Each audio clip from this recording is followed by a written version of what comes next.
tujuan Tuhan agar manusia itu bersekutu dengan Tuhan.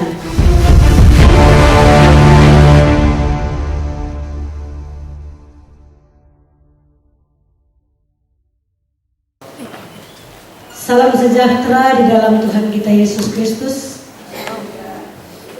Saya percaya hari ini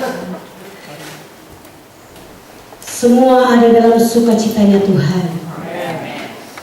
Seisi rumah beribadah kepada Tuhan, karena hari ini memang hari untuk bersekutu, beribadah, memuji dan memuliakan Tuhan. Terima kasih kepada Tuhan Yesus yang kembali saat ini saya dapat berdiri di hadapan saudara untuk menyampaikan isi hati Tuhan, dan terima kasih kepada Bapak Gembala yang memberikan waktu kepada saya untuk membawa kita dalam kebenaran firman Tuhan. Yesus adalah roti kehidupan. Yesus adalah anggur kehidupan. Siapa makan, siapa minum, mendapat kehidupan untuk selamanya. Puji Tuhan, itulah yang akan kita dengar dan baca pada siang hari ini. Dan segera kita akan buka Alkitab kita masing-masing. Amsal pasalnya yang ke-15. Ada satu ayat di sana yang akan kita baca bersama-sama. Amsal pasalnya yang ke-15, ayatnya yang ke-3. Kita berdiri semuanya. Kita membaca bersama-sama satu ayat ini. Selesai kita membacakannya, kita katakan amin. Firman Allah ya dan amin, hidup dan berkuasa. Amsal 15 ayatnya yang ke-3. 1, 2, 3. Mata Tuhan ada di segala tempat, mengawasi orang jahat dan orang baik. Amin. Puji Tuhan, silahkan duduk. Mata Tuhan ada di segala tempat, mengawasi orang yang jahat dan orang baik. Allah menciptakan kita manusia, tujuan Tuhan agar manusia itu bersekutu dengan Tuhan. Dan Allah menciptakan kita sebagai manusia ini supaya Allah bisa bersemayam. Karena ini adalah bayi Tuhan, ya. Kita diciptakan oleh Tuhan. Dari segala makhluk yang diciptakan adalah makhluk yang paling mulia. Pada waktu Adam dan Hawa diciptakan oleh Tuhan, Tuhan tempatkan mereka di Taman Eden. Dan apa yang Allah katakan kepada manusia pada saat itu? Kamu boleh makan segala buah-buahan yang ada dalam taman ini, tetapi ada satu pohon buah di tengah-tengah taman ini adalah pohon pengetahuan baik dan jahat. Menjamah pun jangan, apalagi makan. Allah katakan kalau kamu jamah atau makan buah itu, kamu akan mati. Saudaraku yang kekasih dalam Tuhan, apa yang terjadi pada saat itu? Adam dan Hawa tidak menyadari bahwa hidup mereka dalam pengawasan Allah. Kita sudah baca tadi bahwa mata Tuhan ada di segala tempat. Pada saat itu, dalam Kejadian pasal yang ke-3 saya baca di sana kejatuhan manusia di dalam dosa. Ketika Hawa berjalan-jalan di Taman Eden, iblis yang menyerupai ular pada saat itu datang mendekati perempuan itu. Dan apa yang dia katakan? Ini buah yang manis, ini buah yang enak, coba kamu makan. Perempuan itu menyadari perkataan Allah. Dia masih ingat. Dia katakan, oh tidak.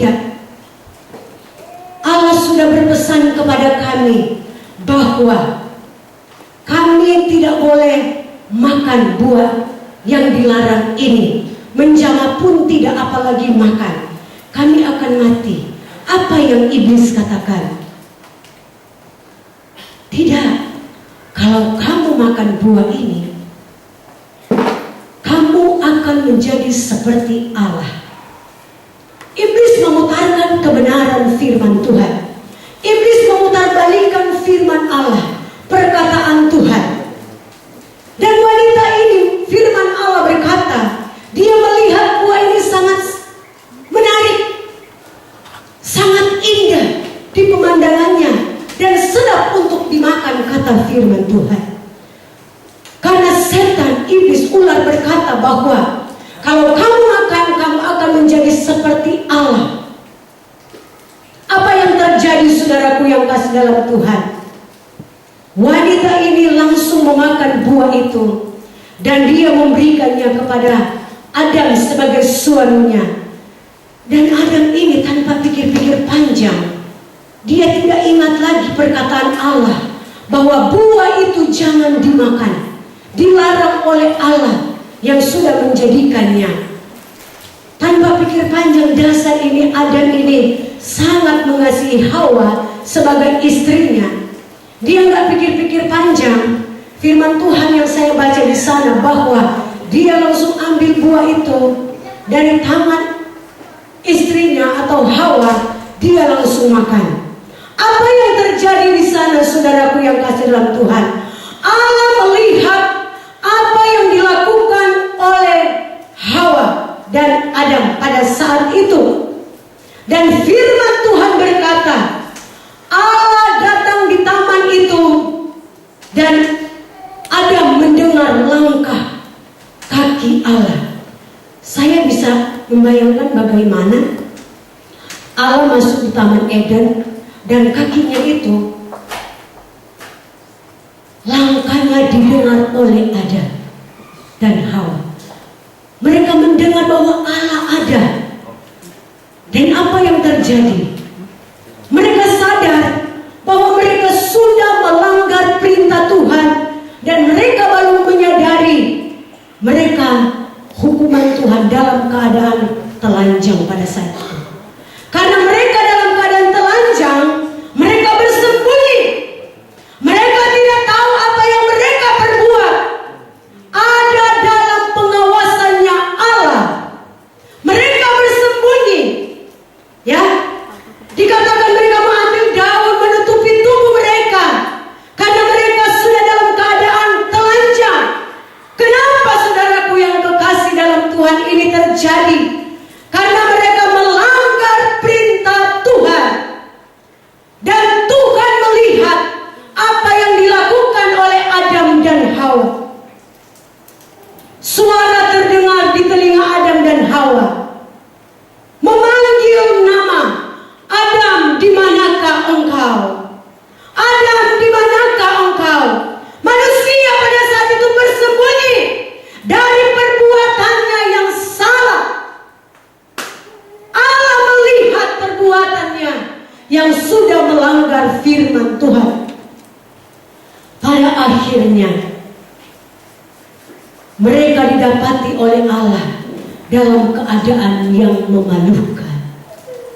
Saudaraku yang kekasih dalam Tuhan, apa yang terjadi selanjutnya? Allah katakan, kenapa kamu dalam keadaan telanjang seperti ini? Apakah kamu sudah melanggar perintahku? Adam langsung jujur di hadapan Tuhan. Tuhan, wanita yang kau ciptakan ada di samping saya. Dialah yang memberikan buah itu kepadaku. Dan Tuhan datang kepada perempuan itu.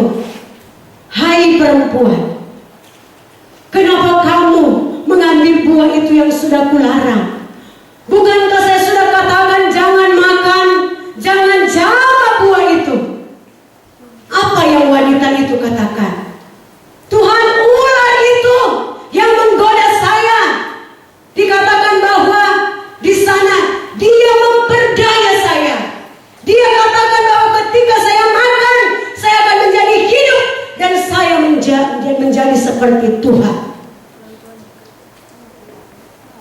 Dan Tuhan berfirman kepada ular, terkutuklah engkau dari segala ternak dan dari segala binatang yang diciptakan Tuhan di darat.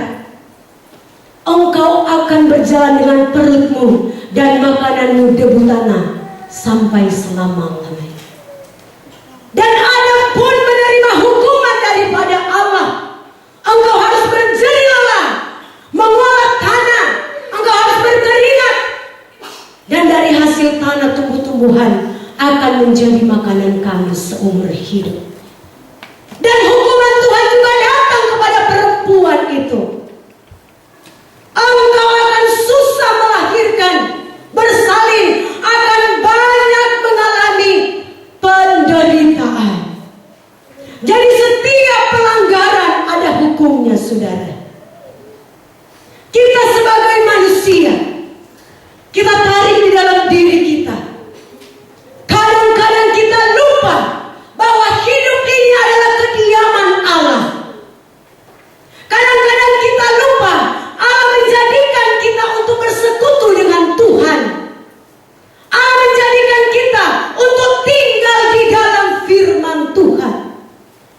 Kadang hal ini kita lupa, sehingga kita melakukan hal-hal yang tidak dikehendaki oleh Tuhan.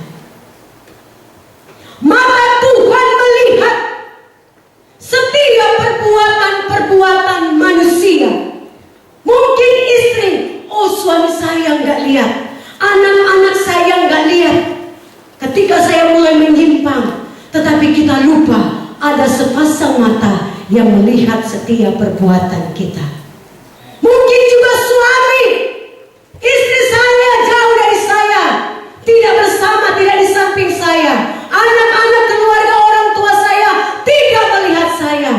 Ada kesempatan bagi saya untuk menyimpang sedikit-sedikit saja. Di hadapan Tuhan tidak ada dosa kecil, tidak ada dosa besar. Sekali dosa tetap dosa. Roma berkata, upah dosa adalah maut. Ketika manusia melanggar firman Tuhan, memakan buah pengetahuan baik dan jahat, saat itu manusia langsung terjadi mengalami kematian rohani, kematian moral, dan kematian jasmani mengikuti selanjutnya.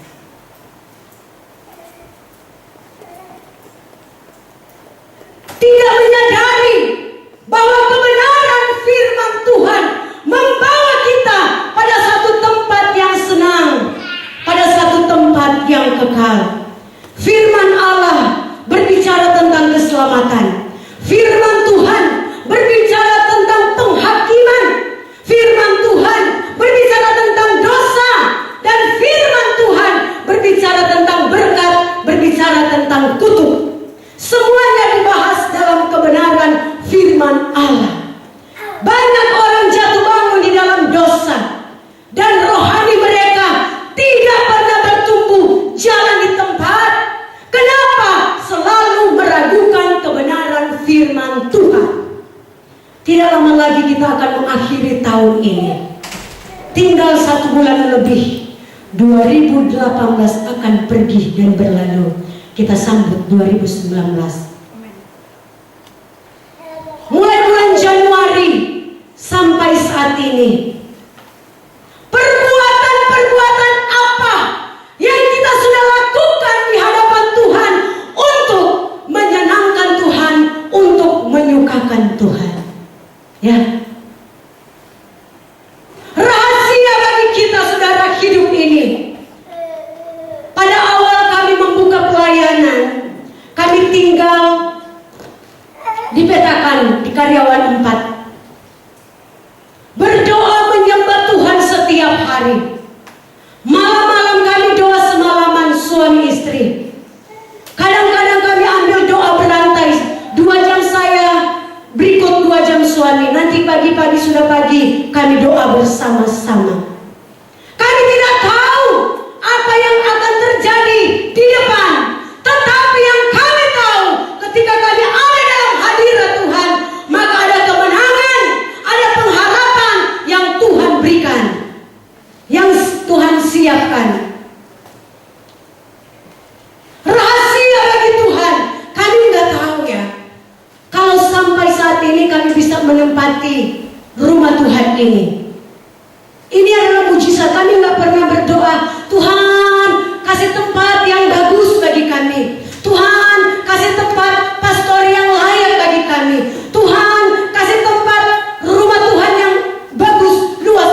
kami. Kami nggak berdoa seperti itu. Yang kami tahu, ketika kami menyenangkan Tuhan, maka Tuhan pun akan menyenangkan kita. Ketika kita melakukan firman Tuhan, maka janji Tuhan, ya dan amin. Aku sekali-kali tidak meninggalkan engkau, dan aku sekali-kali tidak membiarkan engkau. Pegang janji firman Tuhan. Tidak mungkin orang yang taat tidak diberkati oleh Tuhan. Tidak mungkin orang yang tekun tidak diberkati oleh Tuhan. Saudara bisa robek firman Tuhan ini kalau itu tidak terjadi. Orang yang taat, orang yang setia kepada Tuhan, selalu akan melihat pembelaan Tuhan. Jikalau Tuhan di pihak kita, siapa yang menjadi lawan kita? Kalau Allah ada di pihak kita, siapa yang menjadi lawan kita? Tidak ada, saudara. Orang bisa melawan kita dengan kekuatan, tetapi ada Allah yang siap membela hidup kita. Kadang-kadang mungkin kita disakiti oleh kakak, oleh adik, oleh keluarga, oleh sobat dan kenalan, oleh orang lain. Hati kita mungkin terluka, saudara. Ada sepasang mata yang melihat apa yang sedang terjadi dalam hidup kita. Ketekunan itu dihasilkan dengan kita bertahan di dalam satu masalah tanpa menggoyahkan iman percaya kita, saudara. Orang yang hebat dikatakan orang yang berhasil. Dan orang yang hebat itu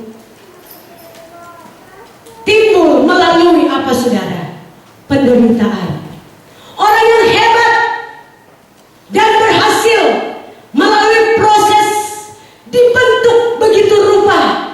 Kadang-kadang mungkin di saat dia dalam penderitaan, dia gak kuat sebagai manusia.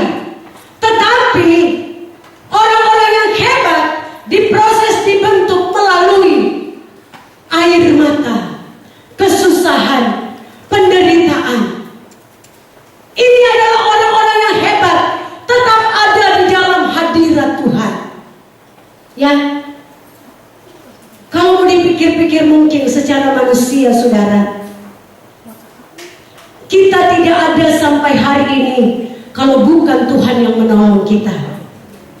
Kita tidak bisa memuji Tuhan, menyembah Tuhan, beribadah kepada Tuhan kalau bukan Tuhan yang memberkati hidup kita.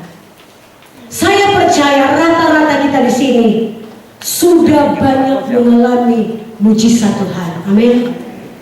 Banyak, saya yakin banyak mengalami pertolongan Tuhan. Saudaraku yang kasih dalam Tuhan, dalam Amsal pasal yang kelima, ayatnya yang ke-21, ada ayat saya catat di sini. Amsalnya yang ke-5, ayatnya yang ke-21.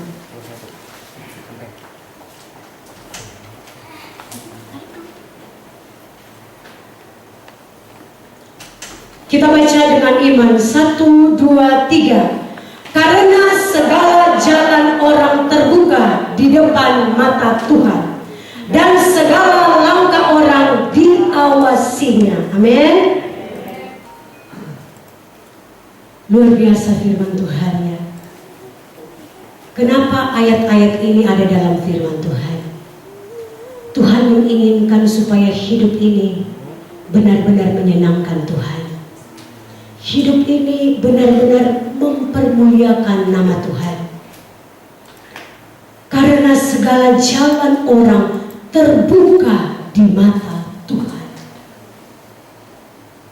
dan segala langkah orang diawasinya. Kita tidak tahu apa yang akan terjadi di jam-jam kemudian, di hari besok dan seterusnya. Tetapi yang kita tahu, ketika kita berjalan bersama-sama dengan Tuhan, Tuhan akan meluputkan kita dari segala mara bahaya, sakit penyakit, kerugian berjalan bersama dengan Tuhan, kalau kita menyadari bahwa hidup kita diawasi oleh Tuhan, saya yakin hidup kita ini benar-benar menyenangkan Tuhan. Karena apa? Kita sadar bahwa ternyata jalan kita itu terbuka di mata Tuhan. Tidak ada yang tersembunyi di hadapan Tuhan. Dan segala langkah orang diawasinya. Haleluya. Saya waktu sekolah, saudara, pernah saya berbohong sama mama saya. Karena apa? Orang tua saya kan di kampung, saya sekolah di kota, saya sekolah di Amurang. Mama saya di Motoling, di Karimun, jauh. Ketika saya sudah SMA, meninggalkan kampung halaman, sekolah. Kadang-kadang kita menginginkan sesuatu, tapi kita berbohong kepada orang tua. Saya menginginkan sesuatu, tetapi saya berbohong kepada orang tua untuk mendapatkan sesuatu. Dan Tuhan melihat semuanya. Saudaraku yang kasih dalam Tuhan, kadang saya suka membohongi orang tua saya pada saat itu ya. Ma, ada duit les, merasa nggak cukup yang orang tua kasih. Padahal kalau saja mungkin kita berkata jujur, pasti orang tua berikan. Tapi kadang-kadang ya, iblis suka pakai pikiran kita, hati kita, untuk kita menyimpang dari kebenaran firman Tuhan. Padahal kalau saja kita jujur, pasti orang tua kasih. Tapi nggak tahu kenapa harus berbohong gitu, supaya mendapatkan uang lebih dari orang tua. Dan saudaraku yang kasih dalam Tuhan, saya tidak pernah bercita-cita menjadi seorang pelayan Tuhan atau hamba Tuhan yang melayani seutuhnya, melayani 100% itu. Artinya nggak bekerja. Walaupun tadi awalnya saya bekerja, tapi panggilan Tuhan rahasia bagi kita. Kita tidak tahu anak-anak kita kelak di masa yang akan datang akan menjadi seperti apa. Tetapi kalau kita membawa mereka dalam kebenaran firman Tuhan, rancangan Tuhan indah bagi anak-anak kita semuanya. Haleluya. Ini para pelajar mahasiswa poluan. Siapa yang bercita-cita dari kecil jadi poluan? Ya, Astrid bercita-cita jadi poluan. Ada 2 orang atau 3 orang. Yang nggak pernah bercita-cita jadi poluan? Desi dan teman-teman yang lain. Jadi rahasia ya. Kita nggak tahu hidup kita entah kemana. Mereka menjadi poluan, ada yang cita-cita dari kecil, ada yang keinginan orang tua dan memenuhi perintah orang tua. Tetapi apapun itu, saudaraku yang kasih dalam Tuhan, yang kita tahu firman Allah menjamin bahwa rancangan Tuhan bukanlah rancangan kecelakaan, tetapi rancangan Tuhan adalah damai sejahtera dan memberikan hari depan yang penuh dengan kemenangan. Memberikan hari depan yang penuh dengan kemenangan. Semua orang ingin menang. Ada lagu yang berkata, ku lebih dari pemenang. Kita lebih dari pemenang. Tiada yang dapat pisahkan kita dari kasih Tuhan. Jadi Allah memberikan, bukan saja kita menjadi orang-orang atau anak-anak Tuhan yang menang, tetapi Allah berjanji memberikan kita orang-orang yang berkemenangan. Haleluya. Asalkan apa, saudara? Kasihilah Tuhan dengan sungguh-sungguh. Ada banyak perbuatan-perbuatan baik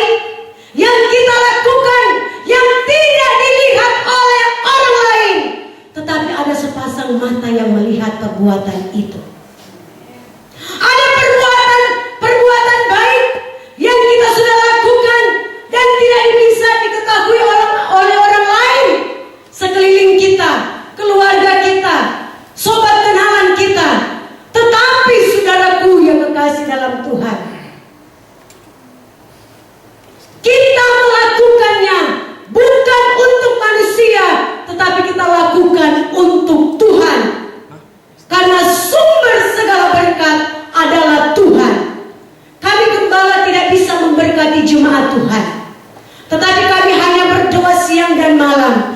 Jemaat-jemaat Victory yang ada di tempat ini dan seluruh jemaat-jemaat Tuhan yang datang beribadah di rumah Tuhan ini, biar mereka senantiasa diberkati oleh Tuhan. Bukan saja diberkati jasmani, tetapi diberkati lewat apa? Kekuatan, sukacita, damai sejahtera, dan lain-lain. Berkat Tuhan tidak diukur dari materi, saudara.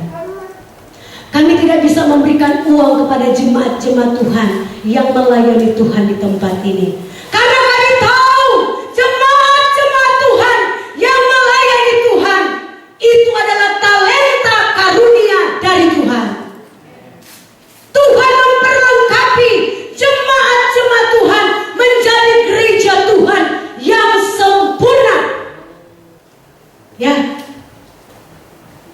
membangun manusia seutuhnya demi terwujudnya gereja yang dewasa. Gereja yang dewasa yang bagaimana, saudara? Yang tahan dalam penderitaan. Gereja yang dewasa yang bagaimana, saudara? Yang kuat imannya ketika ada badai. Kadang-kadang kita baru masalah sedikit, cuma omongan orang, goyah imannya. Baru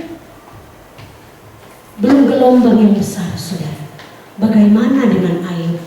Hidupnya saleh, jujur, takut akan Tuhan, menjauhi kejahatan. Ada di dalam hidup Ayub. Tapi apa yang Ayub terima? Harta kekayaannya habis. Anak-anaknya yang 10 mati. Istrinya mengejek dia. Teman-temannya datang mempersalahkan Ayub. Oh, murka Tuhan datang menimpakan. Tidak ada yang menjadi pembela Ayub pada saat itu. Walaupun manusia mempersalahkan Ayub, tetapi mata Tuhan melihat kehidupan Ayub. Mata Tuhan mengawasi langkah-langkah Ayub. Dia sudah saleh, jujur, takut akan Tuhan, menjauhi kejahatan. Tapi penderitaan Ayub luar biasa, ya. Firman Tuhan katakan, sebelum dan sesudah Ayub tidak ada yang seperti dia. Di tengah-tengah penderitaan Ayub, apa yang dia katakan? Tuhan yang memberi, Tuhan yang mengambil, terpujilah nama Tuhan. Dan apa yang Ayub katakan, yang lakukan, dia sujud di hadapan Tuhan, kepalanya ini sampai ke tanah. Dia berkata, Tuhan, segala yang Kau berikan dariku bersumber daripada Engkau. Kalau Engkau ambil, biarlah jangan ada perkataan kotor yang keluar di mulut ini. Ayub tidak membela diri di hadapan Tuhan. Dia nggak katakan, Tuhan, saya kan jujur. Setiap malam anak-anak saya yang 10, mereka punya rumah satu-satu. Sebelum mereka tidur masuk kamar, saudara, anak yang pertama dikuduskan Ayub, anak yang kedua dikuduskan Ayub, anak yang ketiga sampai anak yang terakhir. Bagaimana salehnya Ayub ini? Apa masih kurang di hadapan Tuhan? Tetapi kesetiaan Ayub diuji oleh Tuhan. Tuhan mengizinkan satu tantangan, persoalan yang besar datang menimpa. Bukan saja rumah tangganya, tetapi usahanya habis semuanya. Nanti saudara di rumah pulang baca kitab Ayub ini. Saya yakin saudara baca dengan tuntunan Roh Kudus, itu akan menghasilkan satu kekuatan iman yang besar. Saya kadang kalau menghadapi satu masalah, seperti ada suara berkata, tidak ada alasan untuk engkau lemah, tidak ada alasan untuk engkau jauh daripadaku. Saya selalu teringat firman Tuhan. Kebaikan Ayub manusia tidak tahu, tetapi kebaikan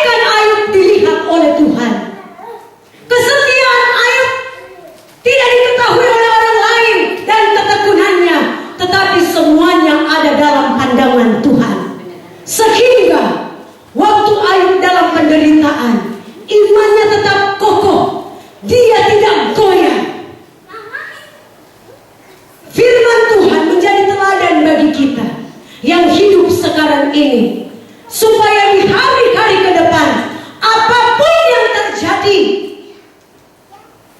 jangan sampai kita meninggalkan Tuhan. Amin. Apapun yang terjadi, jangan sampai kita undur dari Tuhan, mulai ancang-ancang mengatur strategi. Bagaimana saya harus begini, bagaimana saya harus begitu. Padahal melihat masalah sangat kecil dibanding dengan aib alami. Saudaraku yang kekasih dalam Tuhan, Tuhan melihat hati saudara saat ini. Tuhan melihat pikiran saudara saat ini. Apa yang saudara pikirkan? Apa yang ada di dalam hati saudara? Allah Maha Tahu. Dia katakan bahwa segala jalan orang terbuka di mata Tuhan. Tuhan ada di segala tempat. Satu ketika saya naik pesawat, saudara, pulang ke Manado. Cuacanya gelap, cuaca yang buruk.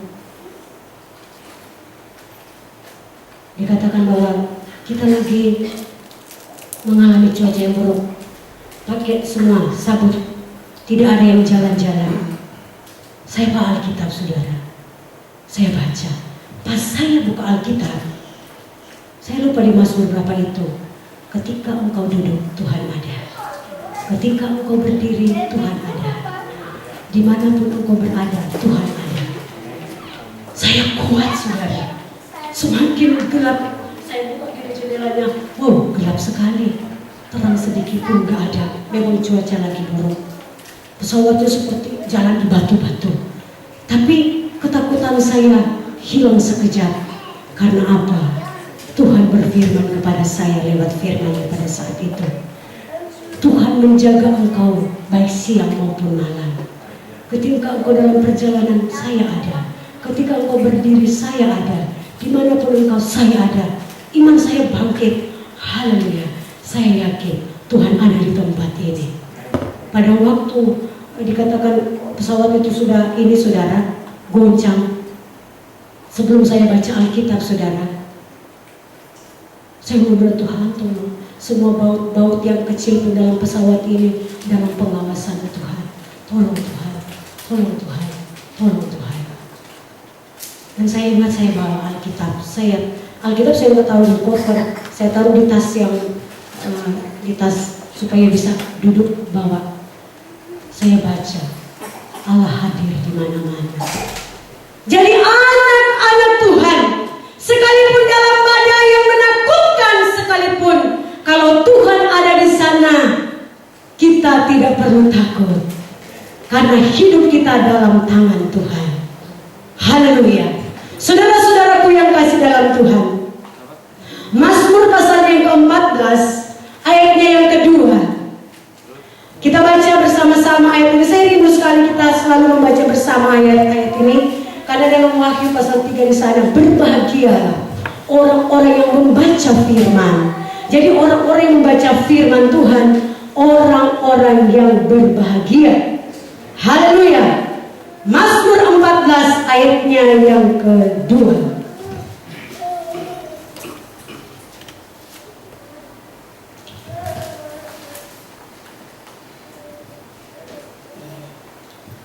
Puji Tuhan. 1, 2, 3. Tuhan memandang ke bawah dari surga kepada anak-anak manusia untuk melihat apakah ada yang berakal budi dan yang haleluya.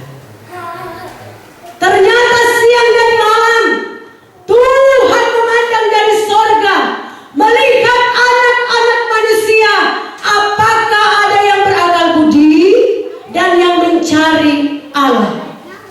Akal Tuhan sudah berikan kepada kita. Ketika hari-hari ibadah, Tuhan berikan akal kepada kita. Oh, saya harus beribadah kepada Tuhan.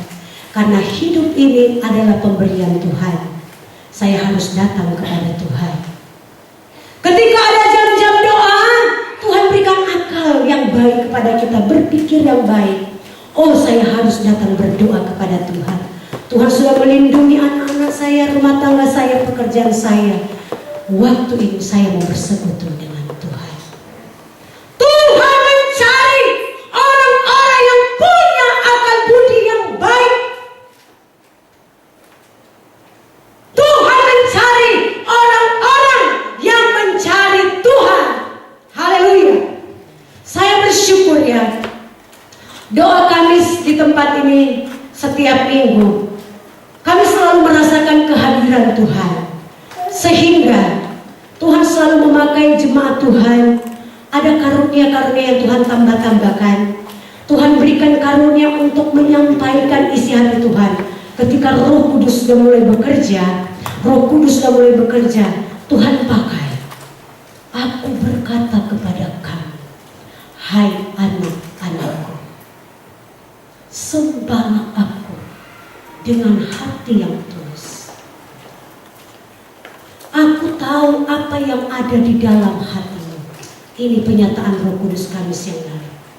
Aku tahu apa yang ada di dalam hatimu. Setelah kami menyembah, ada satu ibu lagi, ibu yang lain dipakai oleh Tuhan. Kenapa kamu takut? Kenapa kamu bimbang? Lakukan setiap firman Tuhan, dan kamu akan melihat bahwa Tuhan akan bekerja dengan dahsyat dan luar biasa. Bukankah aku tidak mampu mencukupi kebutuhanmu? Bukankah aku tidak sanggup memberkati dalam segala pekerjaan tanganmu? Tuhan tahu apa yang dalam hati. Kami hamba Tuhan tidak tahu apa yang ada dalam hati jemaat-jemaat Tuhan yang hadir di Kamis malam.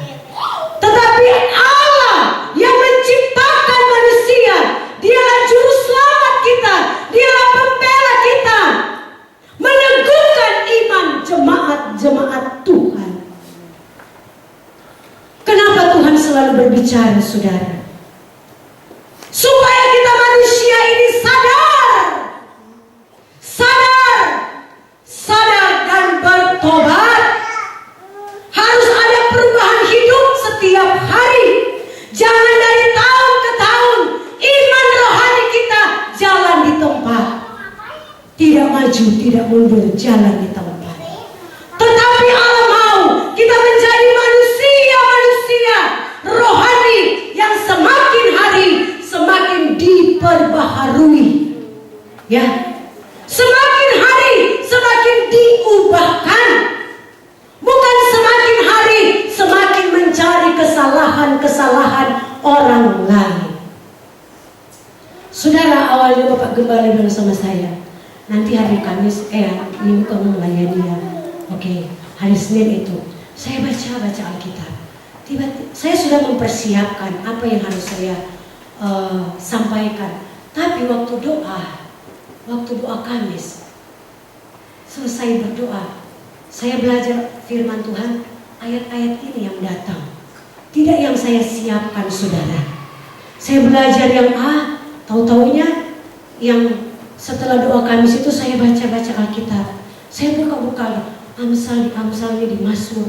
Mata Tuhan ada di segala tempat. Segala jalan Tuhan terbuka.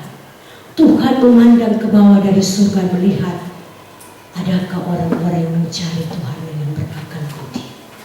Haleluya. Milikilah hikmat yang daripada Allah. Hikmat yang dikerjakan oleh Allah Roh Kudus. Saya percaya Allah ada di baitnya yang kudus ini. Dalam pujian dan penyembahan, saya merasakan kehadiran Tuhan, ya. Saya merasakan kehadiran Tuhan ketika kita menaikkan pujian, ketika kita menaikkan penyembahan.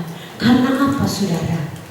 Allah sedang melihat, dan firman Tuhan berkata bahwa Allah mencari orang-orang yang menyembahnya dalam roh dan kebenaran. Ketika roh ini yang Tuhan berikan dalam hidup kita ini, kita pakai bersekutu dengan rohnya Allah, maka kita akan merasakan kehadiran Tuhan. Ketika kita merasakan kehadiran Tuhan, maka ada sesuatu yang baru yang Tuhan kerjakan dalam hidup kita. Sesuatu yang kita belum ketahui, tetapi kelak akan dinyatakan kepada kita. Karena janji Tuhan, ya dan amin. Janji Tuhan benar-benar akan terjadi. Pegang janji firman Tuhan.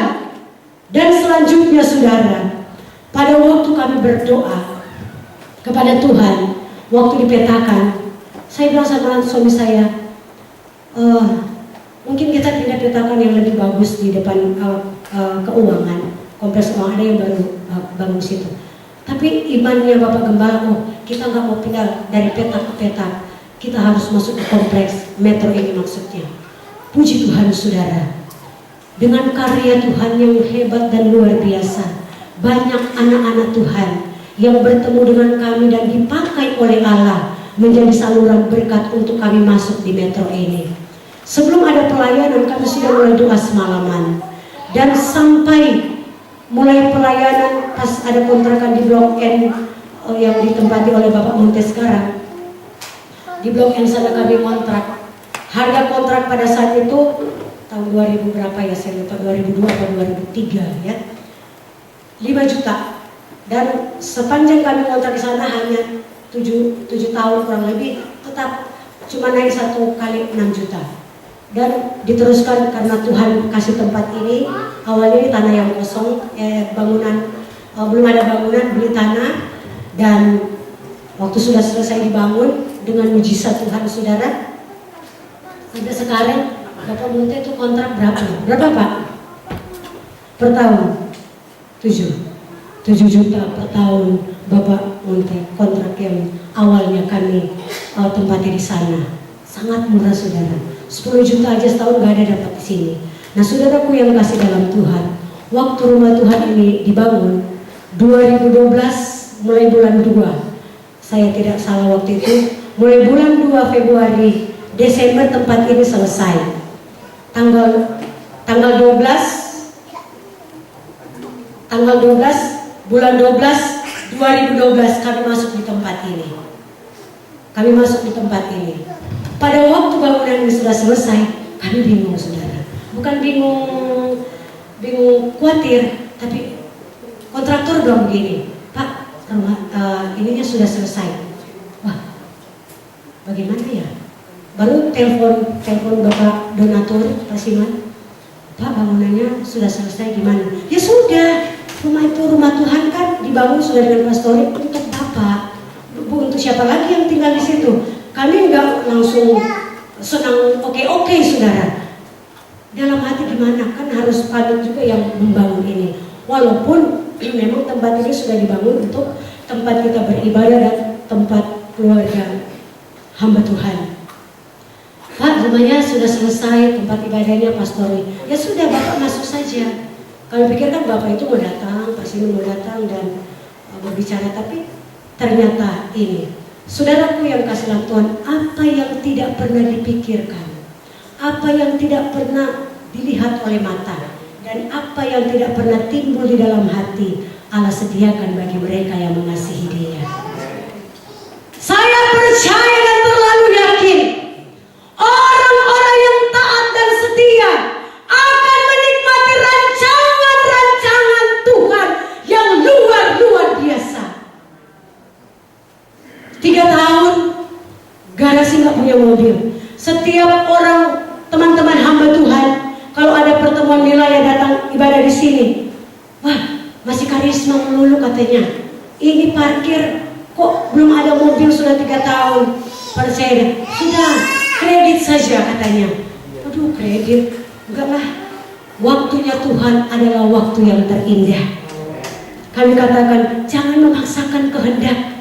Kalau memang sudah waktunya kasih roda 4, pasti Tuhan kasih indah pada waktunya. Haleluya. Pas ulang tahun saya Januari tahun berapa ya? 3 tahun lalu. Puji Tuhan. Tapi mobil itu bukan untuk saya.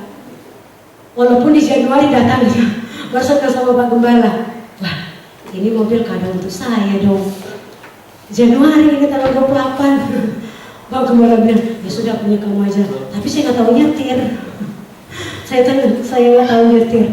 Jadi saudara-saudaraku yang kasih dalam Tuhan, indah di hadapan Tuhan. Ketika kita menjadi orang-orang yang tekun, ketika kita menjadi orang-orang yang taat, orang-orang yang setia, walaupun banyak tantangan, walaupun banyak masalah, tetaplah kuat di dalam Tuhan. Tuhan melihat setiap jerih kita yang kita lakukan bukan untuk manusia, bukan untuk hamba Tuhan, tetapi semata-mata kita lakukan untuk kemuliaan nama Tuhan. Apa yang kita miliki semua hanya kepercayaan Tuhan. Saya mau tutup dengan kesaksian saudara. Pada waktu saya masih di Blok M, beberapa tahun pelayanan, baru 1, 2, 3 tahun, ada seorang ibu berkata begini pada saya, Tante Esther, saya melihat kok, katanya, kok banyak ibu-ibu gembala yang ketika mereka susah rajin berdoa, tetapi ketika mereka sudah dikatakan diberkati oleh Tuhan, kok saya melihat kadang-kadang penampilannya berubah, dan menurut ibu itu sudah mulai sombong katanya. Saya bilang, masing-masing pribadi kita dengan Tuhan, bagaimana penyerahan hidup kita pada Tuhan, dan bagaimana sejauh mana firman Tuhan itu bekerja dalam hidup kita. Banyak orang yang beribadah kepada Tuhan tapi tidak mempunyai perubahan hidup, perubahan sikap, perubahan perkataan, perubahan penampilan, dan segala-galanya. Kalaupun kita memakai penampilan bagus, kita pakai untuk kemuliaan Tuhan, kita pakai untuk menyenangkan Tuhan, bukan untuk pamer kepada orang lain. Dan saya katakan, Bu, kita ini anak Tuhan, di sekeliling kita tiap hari kita diuji. Jadi pandang saja Tuhan, pandang Yesus yang memberkati ibu, pandang Yesus yang menolong ibu, pandang Yesus yang memberkati rumah tangga ibu, yang membentengi anak-anak ibu. Jangan pandang manusia. Kalau memang kita mau pandang orang, saya pun sudah gugur jadi hamba Tuhan kalau melihat orang, tapi saya hanya memandang Tuhan yang sudah memanggil menjadi hamba Tuhan. Jadi mengikut Tuhan ini, apa yang kita lakukan semuanya itu ada dalam pandangan Tuhan. Apa yang kita perbuat segalanya tidak ada yang tersembunyi di hadapan Tuhan. Tidak ada yang tersembunyi di hadapan Tuhan.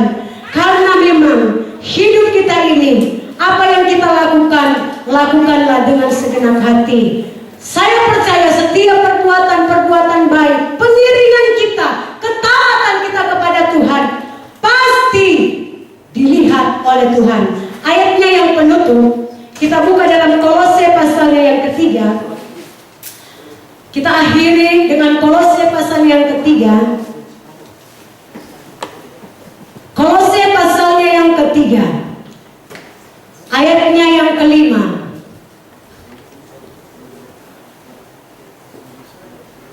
Sampai ayatnya yang ke-10.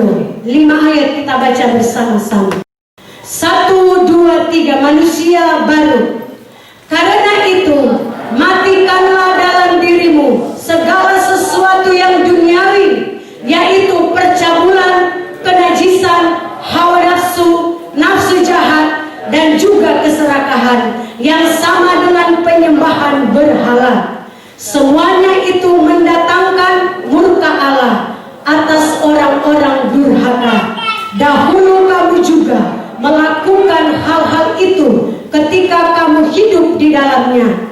Tetapi sekarang buanglah semuanya ini, yaitu marah, geram, kejahatan, fitnah, dan kata-kata kotor yang keluar dari mulutmu.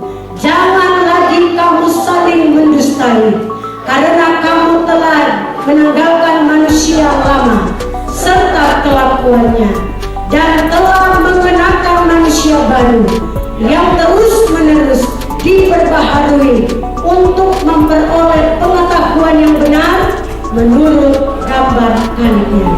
Haleluya.